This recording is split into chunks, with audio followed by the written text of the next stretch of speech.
Good morning, everybody. Good morning. I am on my way. I hope everybody's having a blessed morning this morning. So what I want to talk about this morning, I was talking to a real dear friend of mine. Um, and let me just give you a background story. She just had an anniversary. I think they had been married 11, 12, 13, 14, 15. How many years they been married? 8 years? It can't be. Yep, 8 years. I think they've been married 7 or 8 years. I don't know. I think it's been 8 years. Yep, because they got married in 2011. So, and when she married this guy, I remember when she married him. I was actually in the wedding as one of the bridesmaids, which I should have been the maid of honor, but I was the bridesmaid. And the reason why it was so much work to get them married. And then around that time, me and my husband, we were engaged. We were getting married the following year. But the man that she married, I knew that he had a mental issue, and she would tell me he was not like that at one point in time. And just ironically, like, I think he's from Tanzania, and he used to play soccer. He seemed like a good guy once he would come out, and I was kind of just like, you sure you want to do this? Now, between time, for those of you who know my story, when I first met my husband, he told me that he was dealing with bipolar. I did not believe it because I have a sister who is bipolar and diagnosed with a little bit of schizo, and she could be off the chain, and I just did not see that in my husband. So anyway, so going back to my friend who married this man, let me tell you, it was times I'm like, you sure you want to do this? But she was in love with him. It was times where the family was trying to make sure that it didn't go through.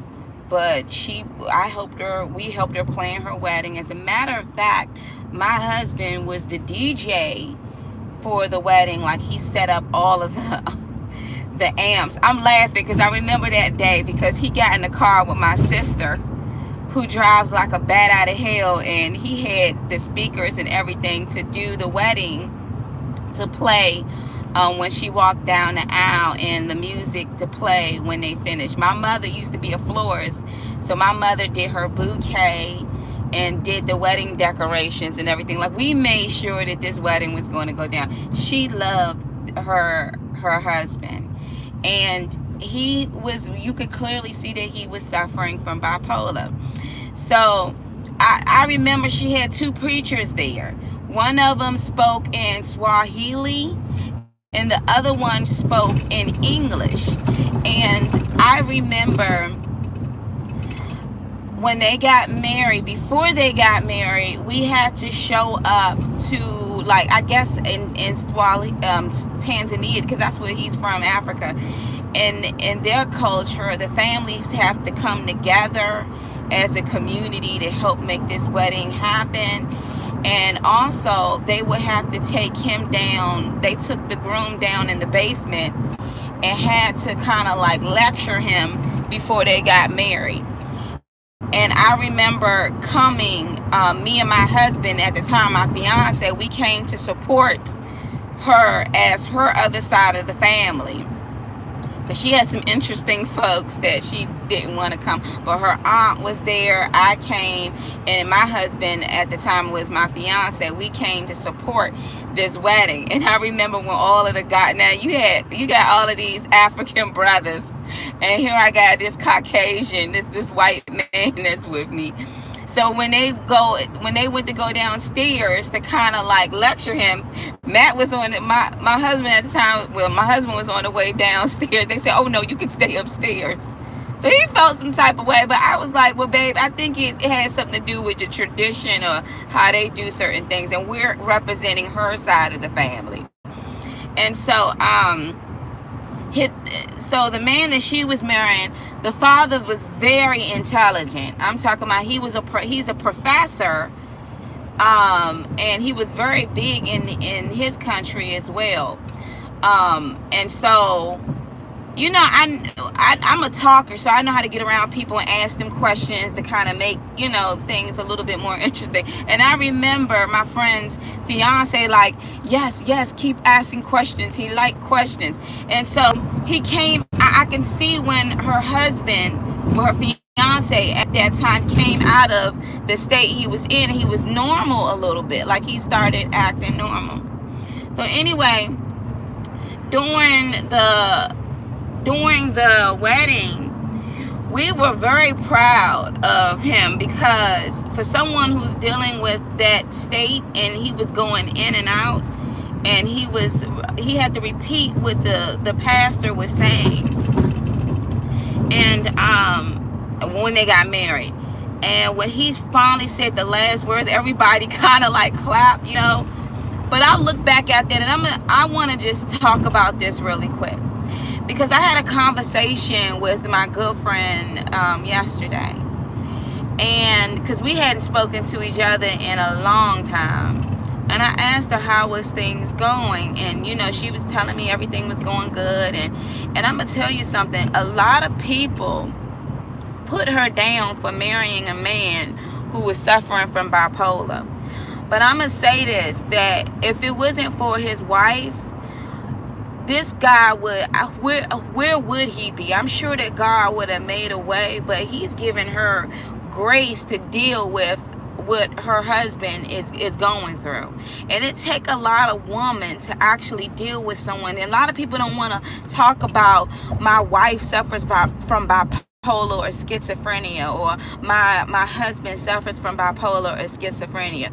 The thing is that she remembered when he wasn't dealing with that illness, that disease, that those unclean spirits. She remembered that.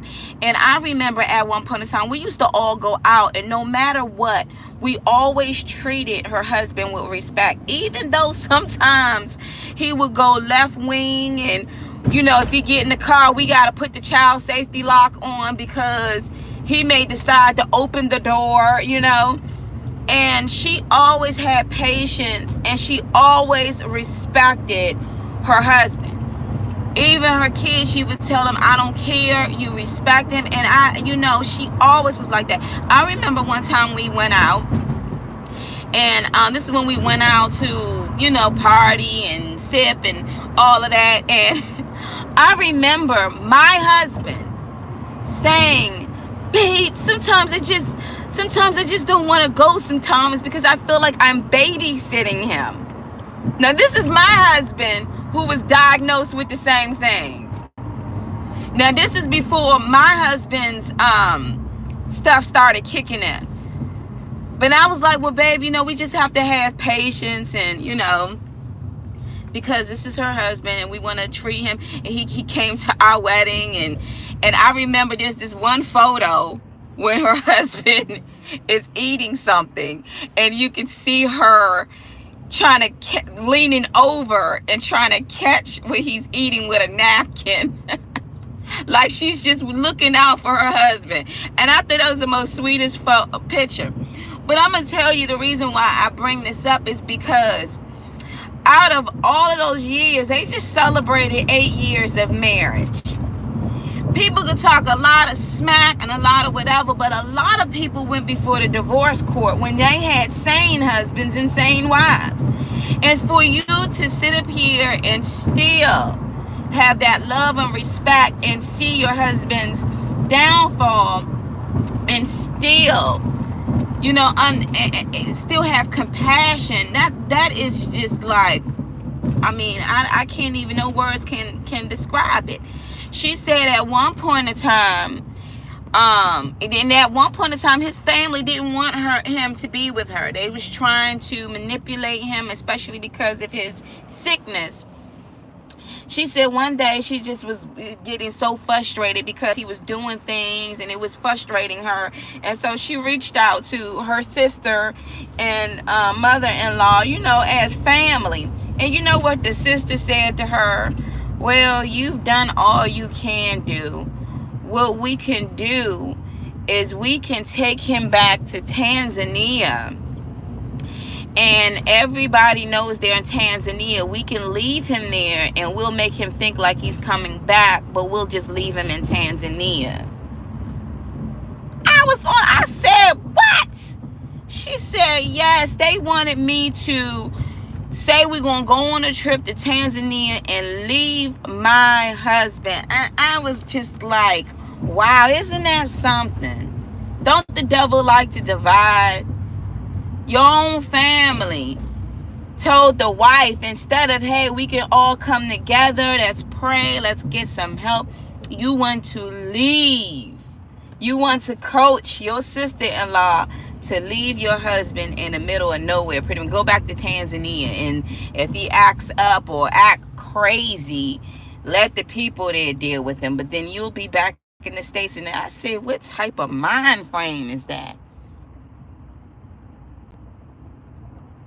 Because at the end of the day, he knows this is his wife.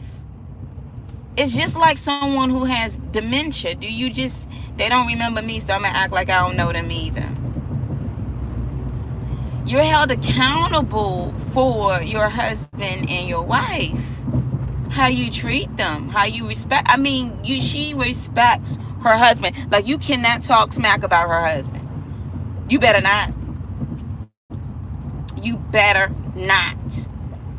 And so it was refreshing to speak to her. And she knew and met my husband when my husband was even like all my family members still remember how kind and sweet my husband was, and how it's just in such a shock. And I ended up showing her a photo of my husband, and she knew exactly what I saw when I saw a photo. I saw it in my husband's eyes. And she said, yeah, her husband had the same look sometimes when he, And so it made me feel like she understands it. A lot of women don't talk about that. A lot of husbands don't talk about it. You got some husbands on here that are I'm not say preachers, but were called by God. And now they done switched up thinking they can get remarried because his wife been in a psychiatric ward, and he think that this is a reason why he can marry another because she's out of her mind. But the Lord keeps showing me about Nebuchadnezzar. He went out of his mind when he was eating grass like a daggone animal. The Lord keeps showing me about the guy Lot, the one who had all of those lesions in him, and the town called him a crazy man. And I'm like, if the Lord healed those men who had unclean spirits, he can do the exact same thing with your spouse too. Just because you gave up and you doubted, you're sitting up here and you're acting like God can't do what he can't do. And it was times where I literally wanted to get a hold of my husband and really hold him down, get the oil, because we about to cast these things out. And I felt like something in him was just I gotta get away from her, because while speaking to her, the Lord had brought something into my remembrance. And at one point in time, I had a lot of animosity and a lot of anger against my father-in-law for not allowing me to be his wife, for not allowing me to try to seek and get help and just But one of the things that brought back into my remembrance is when my in-laws got tired, when my husband went over there to them. And the Lord reminded me of the time when he called and said, I could hear him on the phone when he called me and said, okay, all right, Ramona, come on over here. Come on now. Come on. Bring Symphony too. And I'm wondering, why is my father-in-law saying that? The reason why he was saying it is he was giving a warning to his son, I'm calling your wife. And what ended up happening, and I almost forgot about this, but when I came over, the police and stuff was out there. And my in-laws was talking to the police because they, was told that he called the police on them. Well, later on, when they said they were going to give him help, but then switched up and said, no, we're not going to do it. I'm like, but you said, you even said he called the police on you guys. And my mother-in-law said, no, he didn't call the police on us. He called it on you because he knew you were on the way over to the house. Because remember, my father-in-law told me to call police CD. And sure enough, my husband called 911. I mean, I could kind of snicker at it now. And it said, 911, how can I help you? He was like, I need someone to come over here now. My parents are trying to send me back home to the woman who's been beating me. And the police dispatcher said, hold up. He said, my parents are trying to send me back home to my wife, to the woman who's been beating me. That's what he said. And so the dispatcher said, hold on, sir. Are you saying that your parents are trying to send you back home to your wife? And so you can clearly see that there was some things going on there. But the dispatcher put two and two together, like, they're trying to send you home to your wife. They're trying to send you home. But my mother-in-law was absolutely right when she said that he called the police. Because it's not funny. Do not laugh. He called the police. But God brought that to my remembrance. He brought that and to remind me what was going on, especially when you're dealing with someone who is suffering from that. God had brought it to my remembrance too when I didn't understand what was going on, and I was trying to get answers. And instead of my father-in-law and my mother-in-law saying, Mona, this is what's going on, they tried to cover it and hide it and act like they didn't know what I was talking about, including my sister-in-law. They felt, well, in order for us to make this disappear, we're going to put his wife out, try to get the child, put them out, and then we'll put him in his own place, and we can just make it look like none of this happened. It's the same way, almost in a sense the same way, where my friend's sister-in-law says we will send him back to his country, and he won't even know it. We'll all act like we're going somewhere. We'll act like he thinks he's coming back, and he won't even know it, and we'll leave him there. And I was just like, wow, when people get involved in people's marriages, regardless at what state that the other person is in. So the thing is that you got to understand this. It doesn't matter if you married this person and they change. You're still one flesh with them, regardless. And a lot of people want you to be quiet because you're dealing with this mental illness in your family.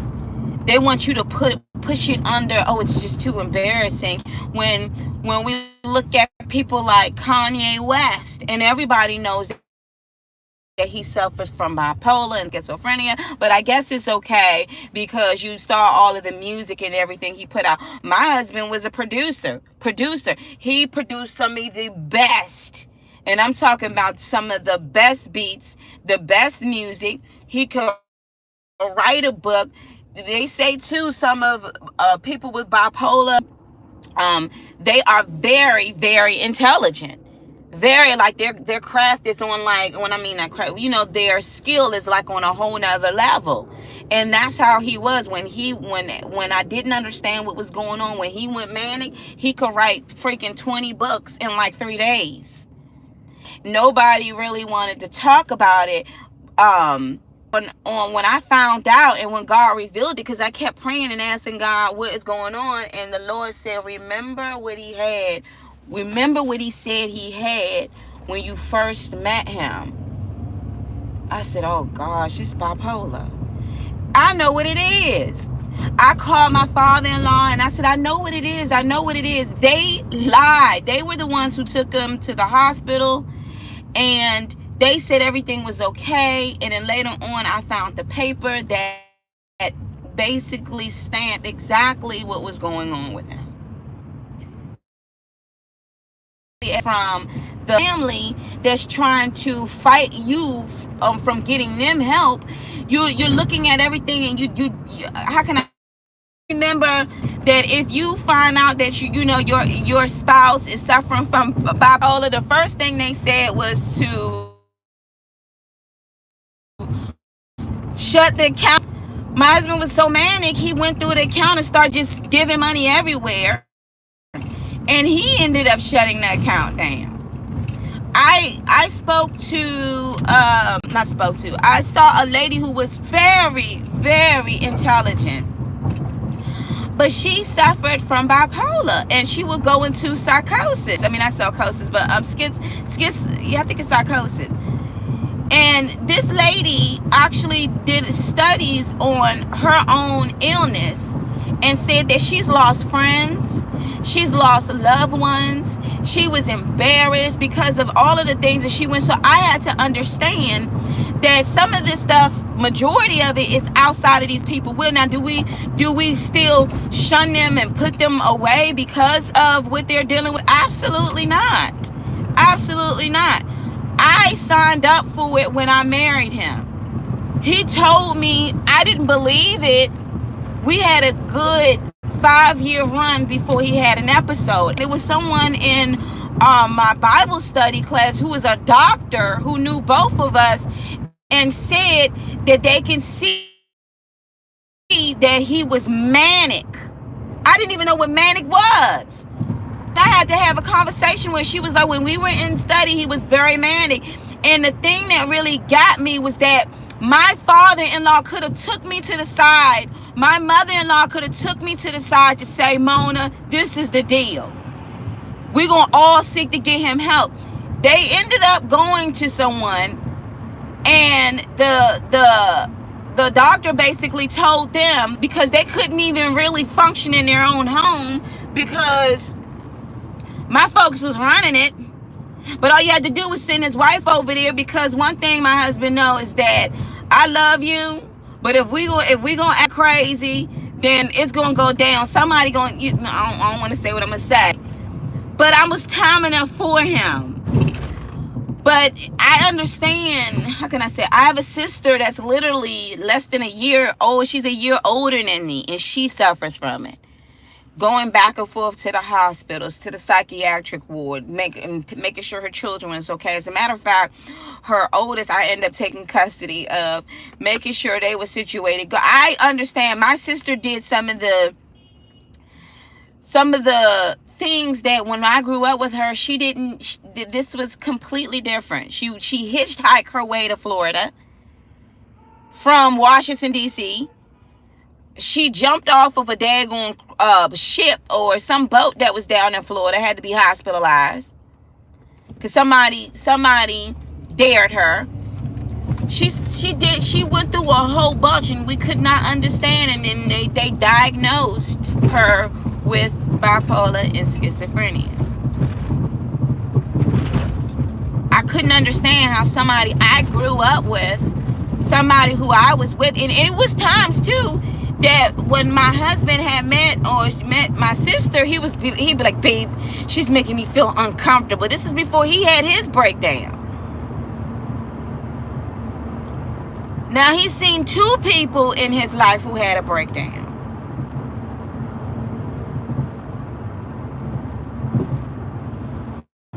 So the reason why I say this is because I know one of you reached out to me because your husband suffers from bipolar, and your father-in-law is just basically like, divorce your wife. There was somebody else that years ago, she reached out to me and on the low to say, look, my husband suffers from that too, and sometimes it could be like triggering moments. I've seen people talk about how their husband suffered from bipolar or schizophrenia or whatever they suffer with, and their husband, they end up committing suicide. They end up committing suicide.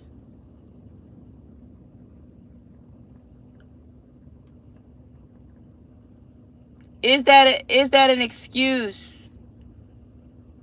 Is that an excuse for you to marry someone else because the person that you known who was sane has gone insane? Absolutely not. For better, for worse, sickness, this is a sickness, this is a disease. Good health till death do you part. And the shocking thing was that my friend said that my friend had basically said, like, you know, her sister-in-law was like, this is what we'll do. Just like my father-in-law was just like, this is what we will do. We'll separate them and then don't have to deal with it no more.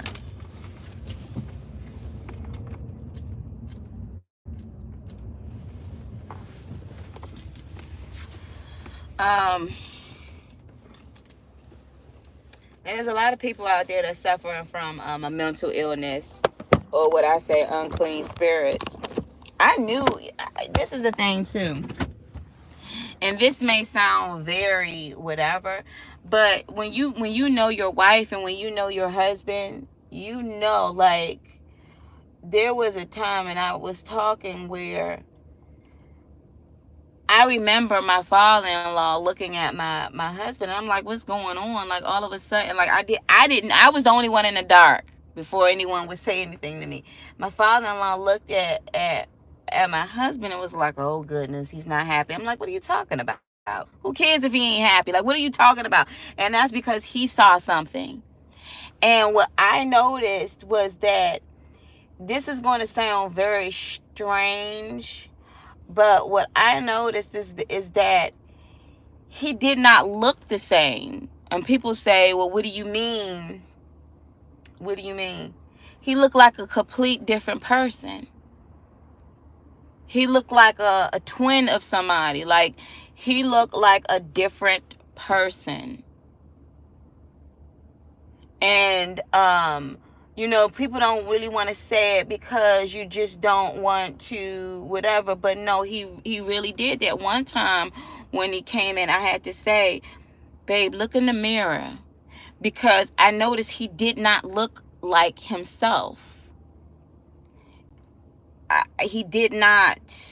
He looked, I can't even describe it. Matter of fact, when I was reading the article by the lady who was married to a man, and he suffered badly, and she said that he didn't look the same. I said, that's what I'm talking about. Like, he did not look the same. For some odd reason, when I could see it in his face, but it looked like he looked like an older person. Like, it wasn't him. And I never really talked about it, but I could tell, like, something was going on. I didn't know it until God had showed me later on what was going on. Now, this is not to embarrass anyone. This is not to put someone down. But truth of the matter is, how many people in our households that are dealing with someone who suffers from that? Just like when we look at, like I said, Kanye West, we know that he suffers from bipolar and schizophrenia and things like that. Yes, when going to church and when putting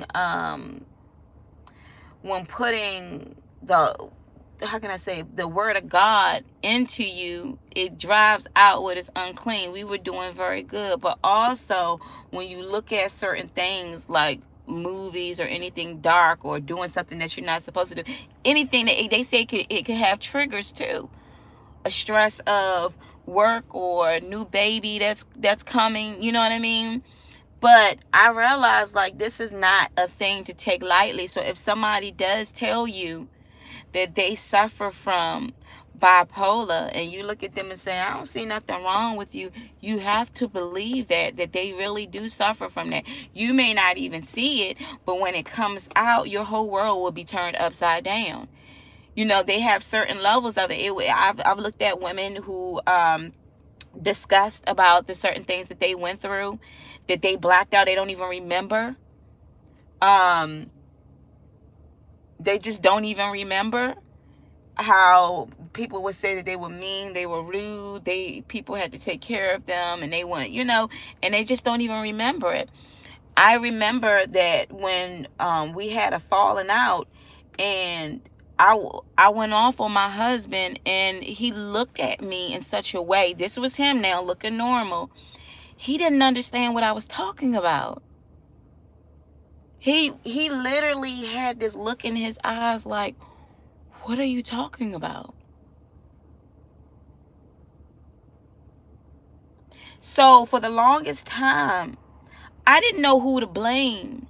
I didn't know, and that's why I blamed his father a lot, because you didn't allow me to be his wife. Instead, you used your position, because you went to law and all of this, and you did not allow me to get him the support and the help that he needed. Instead, you abused him and used him while he was going through what he was going through. And always in the back of my mind, I worry, not in the back of my mind, but hoping that he's getting the help, the treatment, and, hoping that he's come out. So when I spoke to my friend, I'm asking, so, and she said it to me where it's certain things that would trigger him, certain things. So she's learned certain little things to do and what not to do. You know, the rest of everyone else would say chain him up and get rid of him like Lot. But remember, when Jesus came forth and saw Lot, this was a man who the town basically called him crazy, bipolar. I'm adding that, schizophrenia, nuts. And the Lord looked at him and said, who are you? And those demons spoke out and said, we are legion, we are many. This man had a lot of unclean spirits in him. And they begged Jesus, like, look, don't kill us, just cast us into the pigs. And the Lord cast all them demons out into the pigs, and they went running down to the water and drowned themselves. And when everybody saw Lot, they couldn't understand this is the same one who he was so full of it that he would break chains. Could you imagine a chain? He was so full of it that he would break chains. He was so full of it. And I never said this or even shared this dream, but I used to write things on my mirror in my bedroom. It was like, one of them erasable markers that you can wipe down. It's not permanent. I would write things like, my husband's coming back, just scriptures or something. And I had a dream one time, and the dream was I was in my husband's room where he was staying at in his apartment, and I saw that he had like a dresser with a mirror on it as well. And he had words on his mirror. The words flashed red and it went back to green, meaning I need to pay attention. This is a warning. I could not read what the word said, but I said out my mouth in this dream that we are connected. I don't know if he was writing stuff on his mirror, but I said we are connected. When I saw my husband walk through the door, I'm in his room and I'm looking at him. This is in my dream. I'm looking at him walking through the door. And when he walks through the door, I can see that he was kind of like walking real slow, like a zombie. there were 5 different things that he transferred into. It was different things that he transferred, and like he kept changing into different things, and they weren't good things either. And then he transformed again back to himself, but I could see it was like he was like a ball of depression. And I wanted to say to him in the dream, I love you. I was looking at him, but I knew that if I said I love you, he would get really mad. So instead, I just sat there. I mean, I just stood there and I watched him, and he sat on the bed, and I just stood and just stared at him. But God was showing me that it's different unclean spirits that he was dealing with, because he literally transformed into them. I also know a reading, and I need to go back to it, but in the book of Acts, it talks about when your ancestors, it was talking about the ancestors did something, and in a nutshell, I'm gonna say it verbatim, it went on their children's children, but it went on them. So I started to really look, and I'm even asking the Lord, like, I want to know this whole thing with bipolar. I do know you can drive unclean spirits out, but it is a lot of unclean spirits. Like legion are a lot of unclean spirits. Do you think that if you asking me this question, do you think that he was possessed? Yeah. There was times where I really wanted to just get to him and hold him down and be like, get me the oil now. But it's like something in him wanted to be away from me. It wanted to be like it was just agony, you know?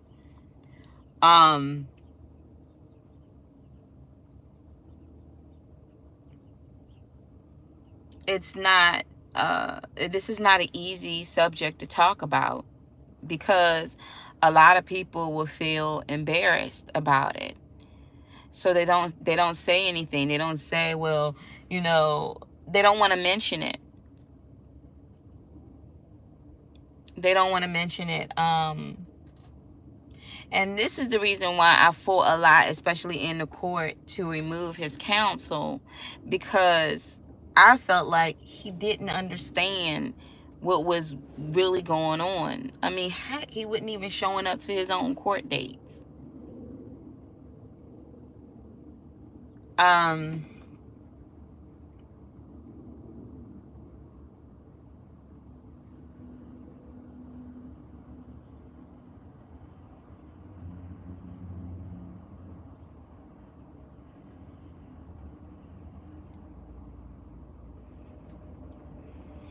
Yeah.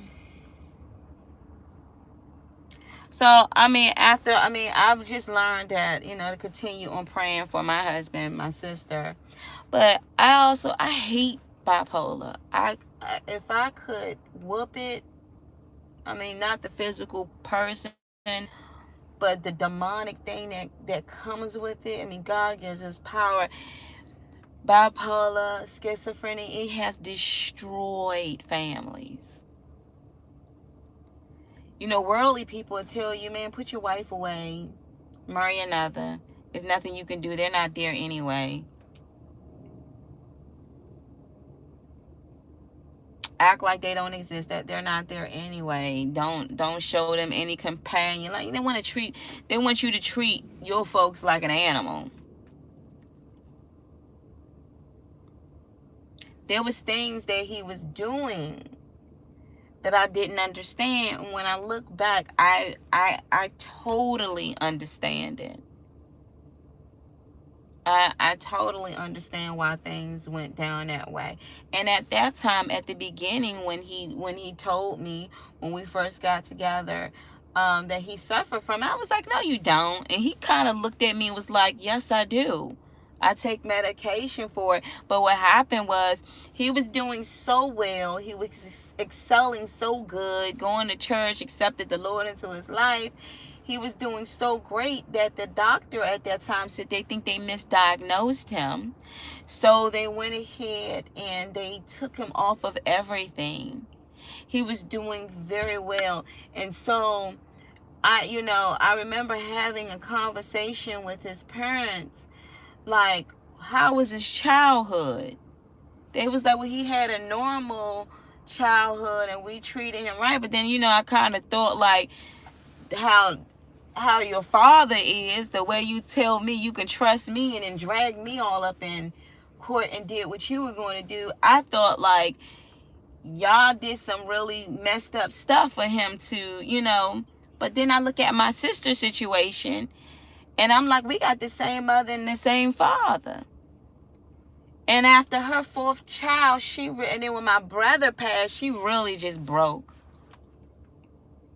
It's like she didn't even care. Like, things were just, I was trying to understand my sister and I was trying to understand where she was coming from. But she really was not in touch with reality anymore.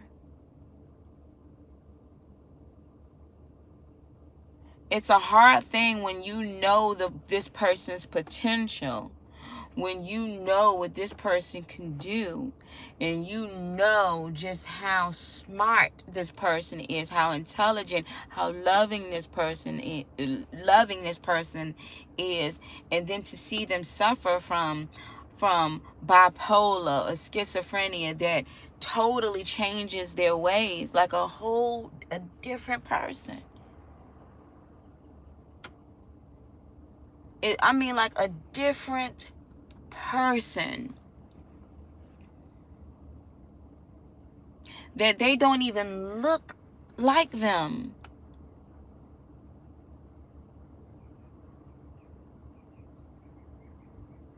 I had a best friend of mine. She married a man and she knew that he suffered. Later on, she divorced him. She gave him a bill of divorce. She doesn't think she did anything wrong, but she gave him a bill of divorce.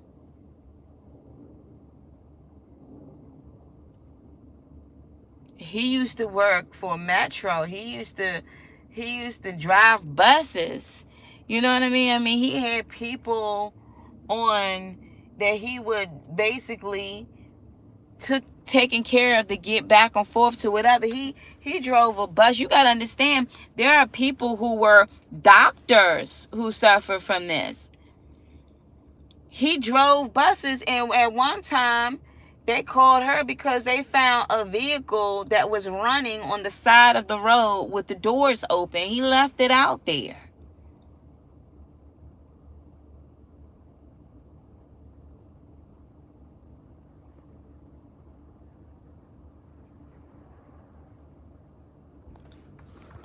He left it out there. So what am I saying here?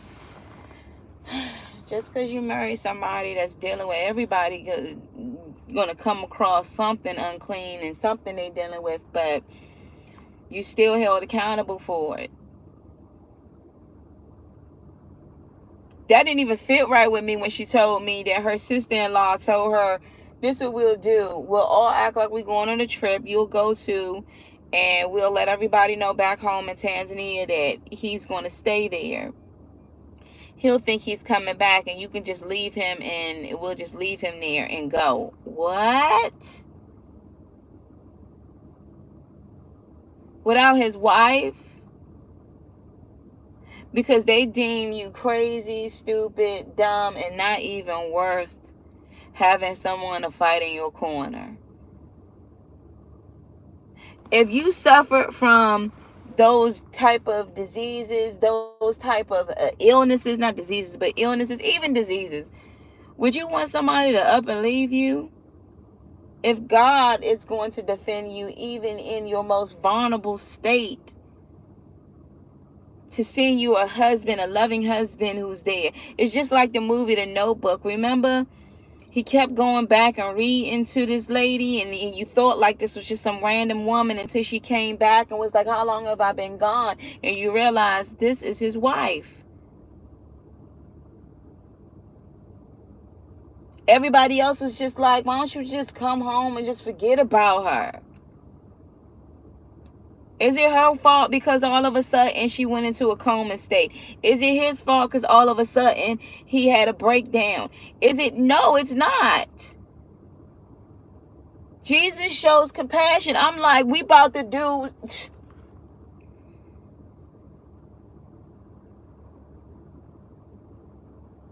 Jesus shows compassion. And yes, you have some people, unfortunately, that get to the point where when they become violent, okay, then I understand that, because now you're dealing with something totally different. And you have to make sure that you're safe.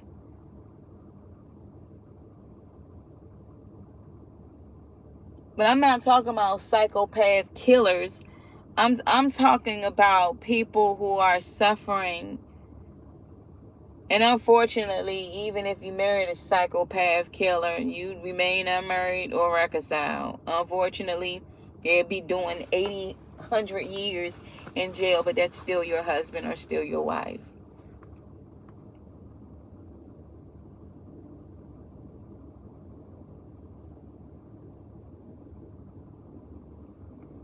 I didn't make up the rules. Hold on, y'all. Sorry, y'all. I didn't make up the rules. But yeah, she married him. And I remember back in the day, my husband was just like, man, babe, I'm not trying to go out with them, because every time I do, I feel like I gotta babysit him. I said, you're such a good friend to make sure, like he like, oh, wait, like looking out for her husband. And she appreciated that. She appreciated that we treated them with respect, even though her husband suffered from this. And I'm gonna tell you, after a while, even my husband was like, man, that's family to us. That's, we're cool with both of them. He even respected the simple fact that he suffered from this. But then, daggone it, his turn came around.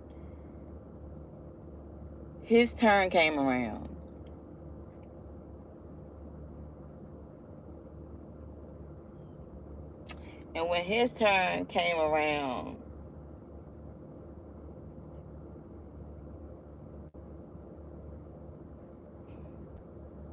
this is the same one who was a little, back in the day was upset going out with someone.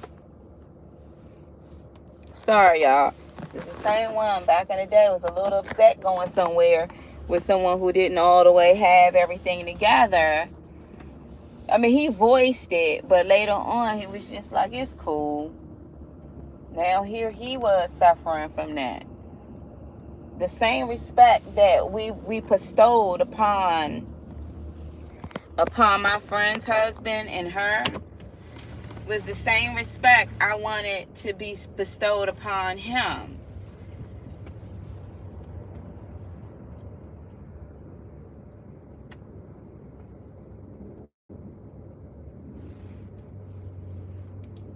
Again, that's not an easy thing.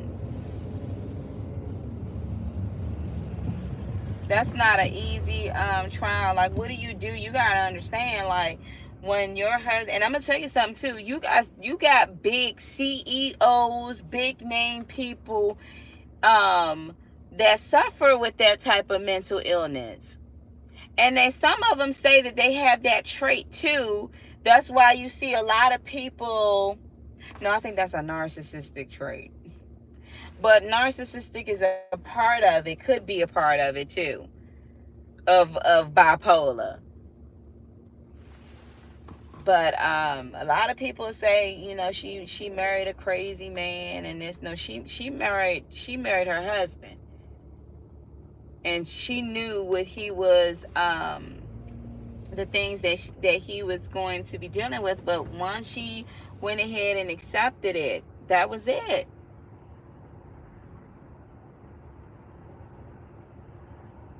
Because I really believe that God can heal. It's just a lot of people that would give you their testimony about overcoming and coming out of it. They don't just accept what the doctor says. And a lot of it goes with the support that you have around you. People not giving up on you. People not taking advantage of you when they know that this is not of you.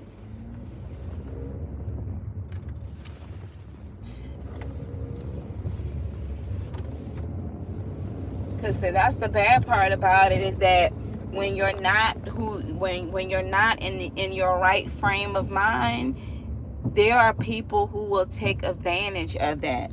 And unfortunately, I had at the time, my in-laws, they weren't even happy, the simple fact that he married a black woman. So I guess my father-in-law was like, this is my cue. Because once their son broke down, it was just like, this is what we're going to do. And he knew it was going to come around. That's the reason why they set us up in that little house to kind of control our living arrangements. And he was waiting for that day. He was waiting for that day. Anywho, but I think he realized his wife could have dealt with this.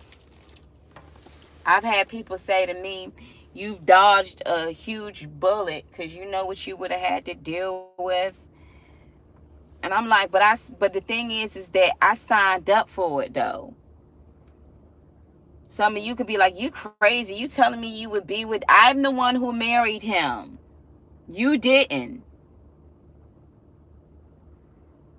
I could have been, you know what I'm saying? Like, and I think at some point in time, I was really pissed with that, because you tried to take away my right as his wife to seek out to get the help that he needed to get.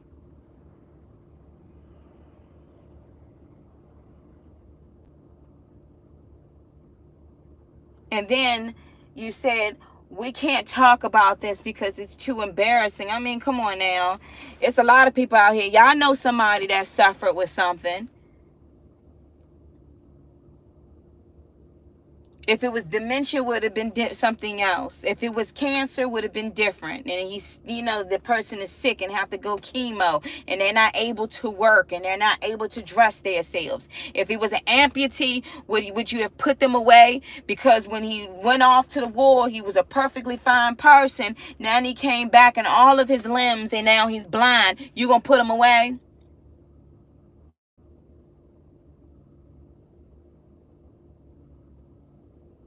One thing that really sticks out to me when I was reading scripture the other day is that Jesus and his disciples, what did they do? They went around healing and casting out demons.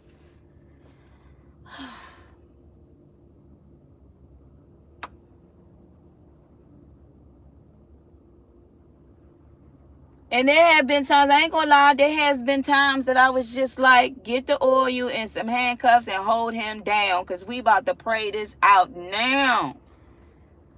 I mean, I would really literally think about that, because I just felt like the enemy had to separate my husband to the point that me getting close or near him to lay hands and pray for him, the enemy tried to make sure that wasn't going to happen. And that for the longest time, I didn't even know who to blame. Should I blame my father-in-law? No, but I think he understood. But then, no, he suffered with this. It had me going back and forth. And I got to the point where I was just like, I forgive it. I forgive it. And looking at the photo, I just knew that sickness, that illness is real. I mean, it's real. It's not something, I mean, I already knew it was real.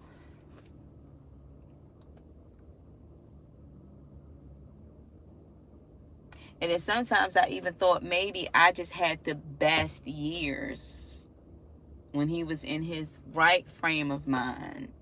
And that was just it. And I'm gonna be honest with you, even a part of me said those were the best years that I would never trade in. And it only went downhill when that illness came back.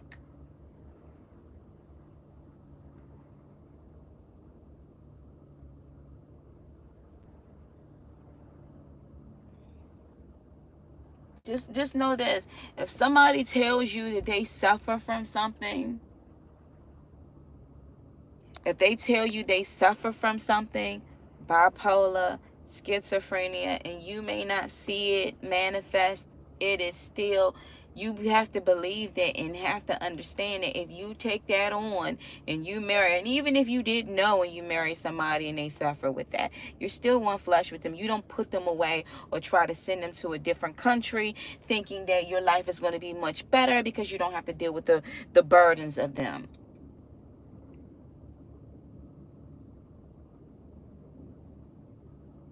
I have a newfound respect, especially for my friend, because I know what there's certain levels to people. They say bipolar 1, bipolar 2. But he's on a scale, like if it's a 10, he's like a 9. Well, I say an 8 because he can dress and. But I'm going to tell you something. God loves him because of the wife that he has. She looks out for him. I remember years ago, she used to work at a job, and she used to have him sit at the other place that was next door to her job so she can check up on him. That take a lot of work. You gotta babysit your husband. That take a lot of work. Now, back in the day, I'm like, I don't know how you can do something like that. This is just, oh my god, I can't. I don't know how you can even think or even do something like that.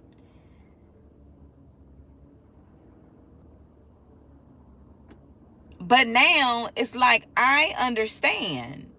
Now I understand.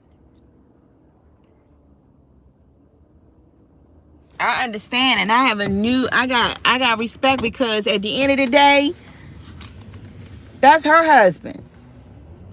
And she didn't care what went down. She would be like, I apologize. But you would never talk smack about her husband because she was not playing that. She respect him. It's hard because, making the list, she's the one that has to go out and provide for her household, and God is just blessing her. But she never put him down. She never put him away. She didn't go along with this with her own sister. This is his sisters.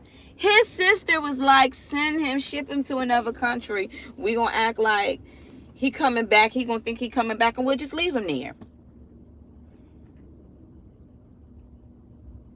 She said, you know what? I'll never speak to them about my husband ever again. I would just learn how to deal.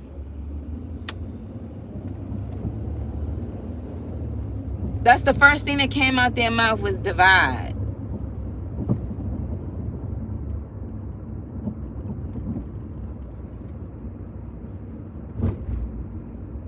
That's the first thing that came out their mouth. Put your hand on. That's the first thing that came out. Then divide. Anyway, y'all, I just wanted to bring that up. Again, this is not to embarrass anyone, but it's to talk about the real thing about dealing with someone who has bipolar and schizophrenia. Like I said, everybody, this whole Kanye movement going in the church, he suffers from that. He suffers from that. Anyway, y'all have a blessed day today. Have a blessed Friday today. It don't matter who you marry. You can call them. They wasn't crazy. They crazy. Guess what? You're one flesh with them regardless, and God still loves them. Y'all have a blessed day today.